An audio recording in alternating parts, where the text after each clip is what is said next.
अल्लाहुम्मा सल्ली अला मुहम्मदिन व आलि मुहम्मद। अस्सलामु अलैकुम, welcome back to my YouTube channel. कैसे हैं आप सब? आज मैं आपसे मीठे की बहुत ही मज़ेदार रेसिपी शेयर करने वाली हूँ, क्योंकि जब तक हमारी दावत में मीठा ना हो तो दावत मुकम्मल ही नहीं होती। और नमकीन खाने के बाद बहुत दिल करता है कि मज़ेदार सा मीठा हो। कम बजट मीठा बनाएंगे, टेस्ट बहुत लाजवाब बनेगा और इसको बनाने में भी बहुत ही कम वक्त लगता है। तो आइए रेसिपी शुरू करते हैं। यहाँ पे 1 पाव मैंने चावल ले लिए हैं। आप चाहें तो टोटा चावल लें, जो भी आपके पास चावल हो। आपने 4 से 5 घंटे के लिए चावलों को भिगो देना है। अच्छे से चावल धोएं और उसके बाद पानी डाल के 5 घंटे के लिए आपने जो है ना रख देना है। 5 घंटे के बाद आप जब हाथ से इस तरह इसको क्रश करेंगे ना, तो सारे जो चावल है ना वो टूट जाएंगे।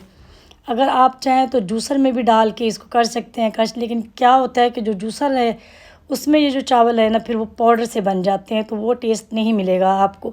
थोड़ी सी मेहनत लगेगी, लेकिन आपकी खीर बहुत मज़ेदार बनेगी। यहाँ पे 2 गिलास आपने पानी शामिल करने हैं। हल्की आंच पे आपने चावलों को अच्छी तरह गला लेना है। तो यहाँ पे जो है ना चावल अच्छे से गल चुके हैं, क्योंकि मैंने जो है ना इनको भिगो के रखा था, इसलिए ये फ़ौरन से ही देखें गले हुए आपको नज़र आ रहे होंगे। जो कसर रहेगी है चम्मच की मदद से हम इसको, अगर आपको लगे कि चावल अच्छे से गला नहीं है, थोड़ा मोटा रह गया चावल, तो आपने क्या करना है, 1 गिलास दूध का लें, जूसर के जग में डालें और चावल डाल के अच्छे से ना इनको आपने पेस्ट बना लेना है। अब ये चावल पक चुके हैं। कच्चे चावल और इनका जो टेस्ट है ना फिर ज़मीन आसमान का फ़र्क आप ख़ुद देखेंगे। यहाँ पे 1.5 किलो मैंने दूध ले लिया है और हमने चावलों में शामिल कर दिया है। चम्मच की मदद से आपने अच्छी तरह मिक्स कर लेना है कि चावलों की यहाँ पे गुठलियाँ ना बने।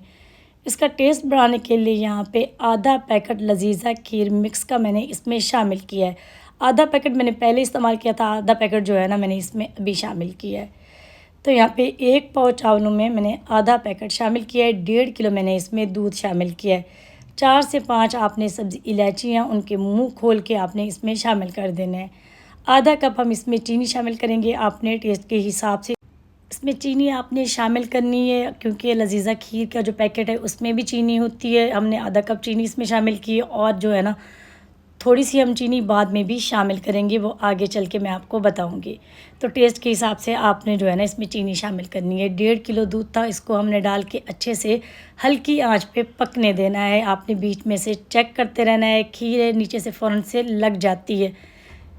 तो यहाँ पे देखिए, अगर आपने अच्छी खीर खानी है ना फिर आपने इसको हल्की आंच पे पकाना है, चाहे 30 से 40 मिनट ही क्यों ना लगे। अब यहाँ पे खीर जो है ना वो अच्छी सी गाढ़ी हो चुकी है। अब इसका जो कलर है ना बिल्कुल वैसे ही जिस तरह आप बाहर शादी हालों में खाते हैं ना, अगर करना है 3 बड़े चम्मच जो है ना खाने वाले, वो आपने चीनी ले लेनी है। कैरमलाइज करें चीनी को बिल्कुल हल्की आँच पर, क्योंकि चीनी फ़ौरन से जल जाती है और टेस्ट फिर बहुत बुरा आता है। अगर आपको मेरी रेसिपी ज़रा सी भी पसंद है तो वीडियो को लाइक ज़रूर कीजिएगा, फैमिली और दोस्तों में इसको शेयर कर दिया करें। अगर अभी तक आपने मेरे चैनल को सब्सक्राइब नहीं किया तो चैनल को भी सब्सक्राइब कर दें, साथ में बेल आइकन को प्रेस कर दें, ताकि आने वाली वीडियो का नोटिफिकेशन सबसे पहले आपको मिले। ये बिल्कुल फ्री होता है और इसके बदले आपको मिलेगी डेली बहुत ही मज़ेदार रेसिपी। तो यहाँ पे देखिए, अच्छी तरह हमने चीनी को जो है ना कैरमलाइज़ कर लिया था, सुनहरा सा इसका कलर आ चुका है। अब हमने खीर में इसको मिक्स कर दिया है। अब जैसे ही आप डालेंगे ना वो बिल्कुल ना ऐसे सख्त हो जाती है, आपने परेशान नहीं होना।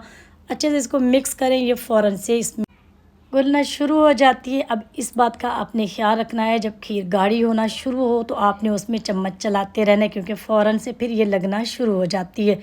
यहाँ पे इस खीर को पकाने में मुझे 40 से 45 मिनट लगे हैं। पतीला और जो खीर का कलर है ना वो आपको बता रहा होगा, बिल्कुल वैसा ही आपको टेस्ट मिलेगा जिस तरह आप रबड़ी खाते हैं।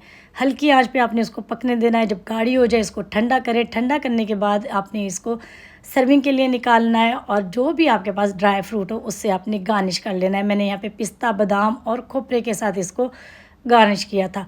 बहुत मज़ेदार रेसिपी है, आपने इसको ज़रूर ट्राई करना है। उम्मीद है आज की ये रेसिपी आपको पसंद ही होगी। वीडियो को लाइक कीजिएगा, चैनल को सब्सक्राइब कीजिएगा और अपना बहुत सारा ख्याल रखिएगा।